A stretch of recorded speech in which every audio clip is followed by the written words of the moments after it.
Evening traders, welcome to the UG Markets Options Education videos. It's good to be back. This is a bonus session. You should have already seen the market analysis video for market activity for Friday the 10th of December. This session is a continuation from that, but it's a bonus session and we're going to talk about options analysis tools. We're going to introduce a new concept to you. Some of you may have heard of this theory. It's Elliott wave theory. We'll talk a little bit about that. And I'm also want to talk a bit about how to reduce risk when trading options. So we're going to look at what's called debit spreads. And I want to leave with you a bunch of resources where you can go on and have some reading material for the various strategies that I'm going to discuss in this video. So it's going to be a video that I think will go most likely just above an hour, but it's going to be a video that's going to have a lot of information. I think you might have to rewind the video a couple of times to get some of the ideas. Just a reminder that these videos are for the purpose of education only. We don't provide any type of trade recommendations, nor do we provide any investment advice.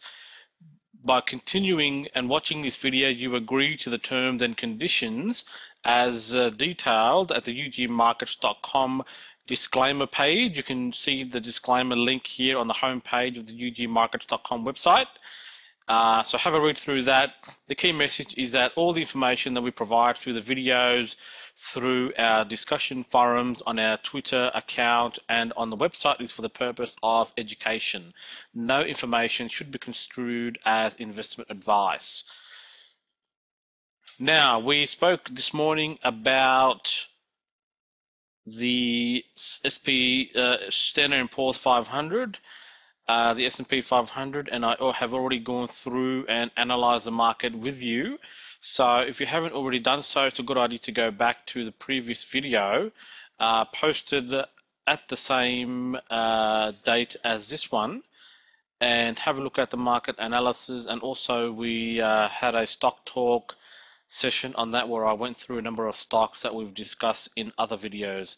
So I want to talk in this session. Let's start off with options analysis software.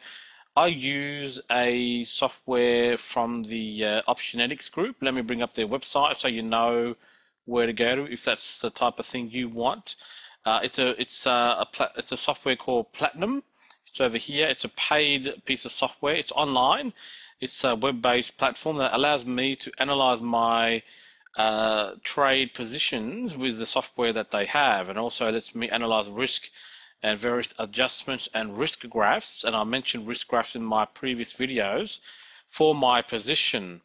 So it's important that you have some type of options analysis software, because we're going to start to talk more about the characteristics of options, such what's known as the option Greek. So things like the delta, the vega, the gamma, the rho. These are terms I'm sure are new to the beginners, and even some advanced traders are not familiar with the options Greeks and how they work.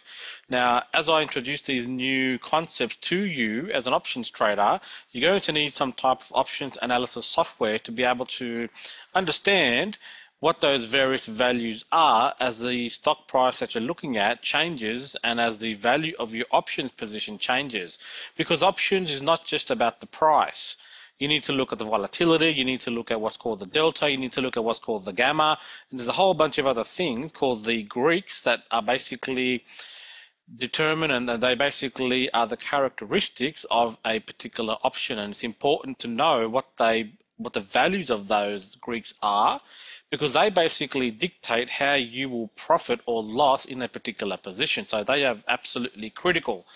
Now, you're not going to be able to get that information from most of the free tools, and particularly you may be able to get it for one particular option, like just one single call option. But when you have a position with multiple call options and maybe some other options put together as one single trade, then to get the overall values of those Greeks is not going to be possible. Well, I haven't seen it from a free platform. So what I want to do is introduce to you an options analysis package or a bunch of tools that are provided at this stage free of charge from Yahoo Finance. that have some basic information that may get you started, but over the long term, if you're serious about options trading, you're going to require some type of options analysis software.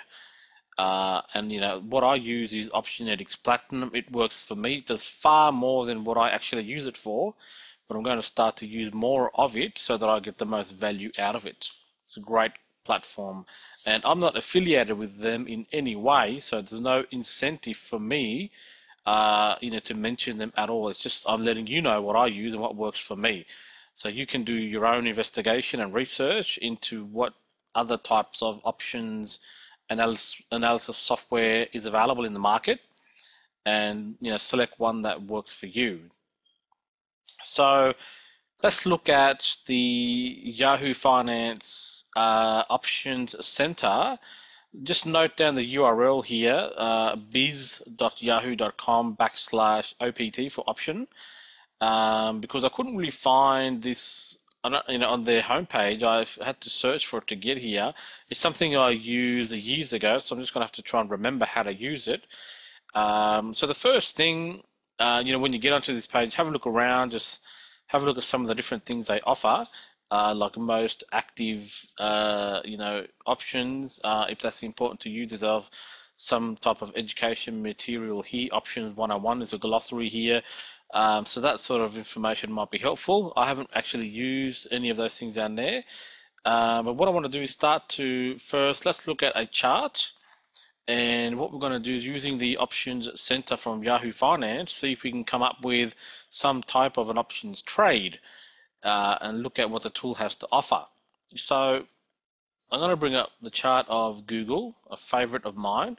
And I mentioned in one of my previous videos that Google's approaching that $600 level, which is going to be a very key level of resistance, and most likely is a very, very key level of resistance in the past. So let me just widen this out a bit so you can see it a bit more clearly. Make some of these. Let's make it a little bit bigger. So if we draw sort of a horizontal line right at 60 and mark that level out to give us a clear picture, you can see that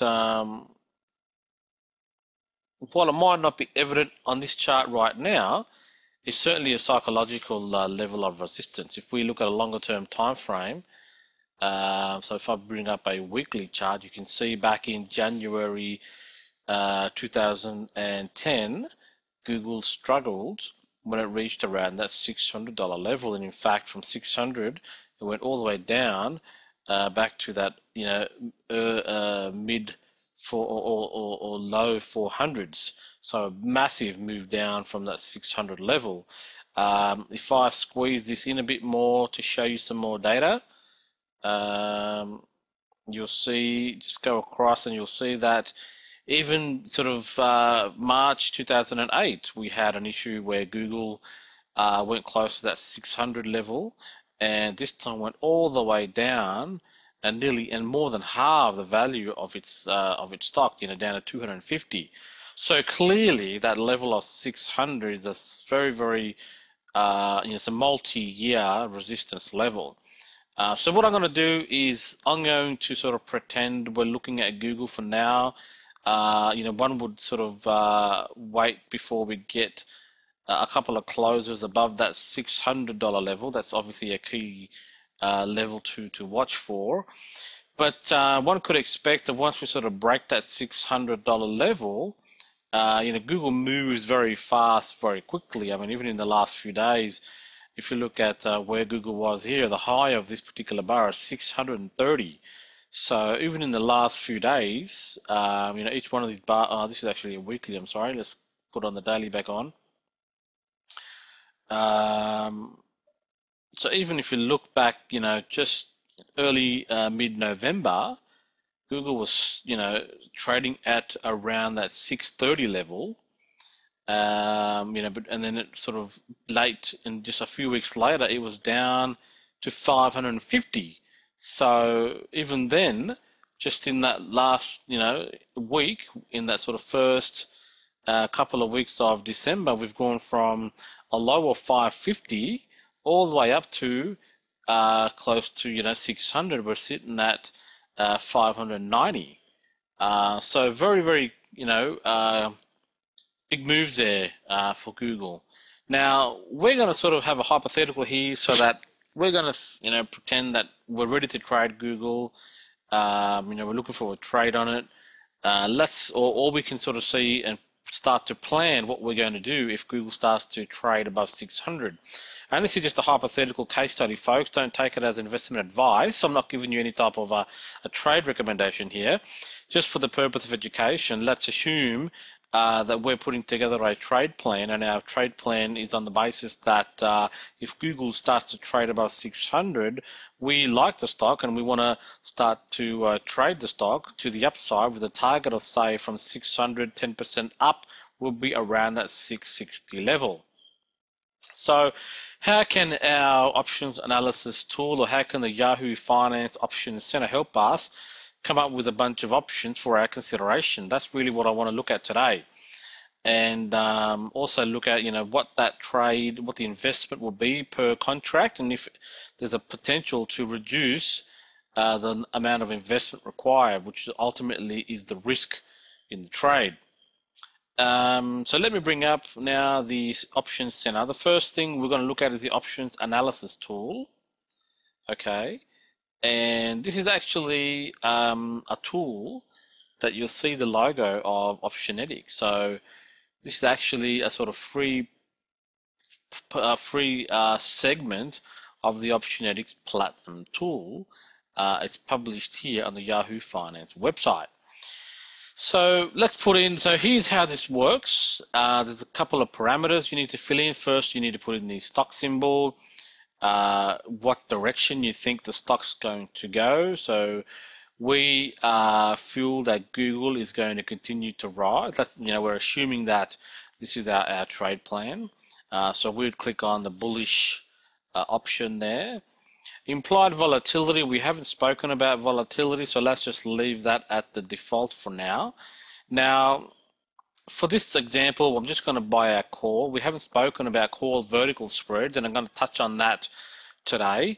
And then you can decide what you want to sort the results by. So we'll sort the results by the ROI, or the maximum profit over risk. So we've got Google as a symbol. We've told the system we're looking for, give us some suggestions to trade Google to the upside. We want to look at buying a call, hit a submit, and we should get back a bunch of calls for our consideration. Now, there's a lot more calls than the ones that have been produced here. There's probably 10 times as many calls as what's being shown here, but they have a formula that they go through. They have a bunch of rules, and they've come back with these trades that we may want to look at. So if you look here, it says it's come out with 9 trades out of 143 searched, and it's based on whatever formula they have to decide that this is the set of options that they want to bring back.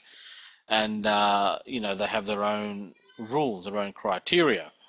Now, so we have here, we can buy the December. Now, I mentioned in my other videos that every option has an expiry period and every option has a strike price.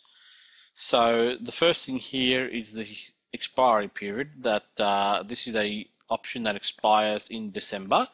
Now, options expire on the 3rd Friday of every month. So you can quite easily see, if we were looking at a December contract, which is the example here on the first one, then if we look at our calendar, the 3rd Friday is the 17th. So that particular option is only good for a couple more days. So would it really be worth looking at buying a December contract? I mean, the question you have, are you expecting, if you were to buy that particular option, are you expecting to make your move up to that 660 within the next couple of days? And that's going to depend on your own prognosis. You have to decide whether your prognosis suggests that you will make a move to your target price within that certain time period before